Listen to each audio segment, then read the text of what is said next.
In Pennsylvania, it's like the day after Thanksgiving, and this chipmunk is power shopping. Gathering nuts for the winter while supplies last. His cheeks can stretch up to 3 times the size of his head. Nut collecting is serious business. By late fall, he will have amassed about 6,000 nuts, all stored in his multi-chambered underground burrow. He'll spend the winter in there, alternating between sleeping and eating. But shopper beware. Pickpockets are everywhere. Why drive yourself nuts running around the forest when your neighbor can do it for you?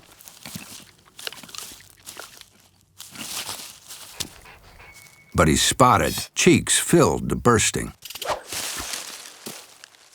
Never mess with a chipmunk's nuts.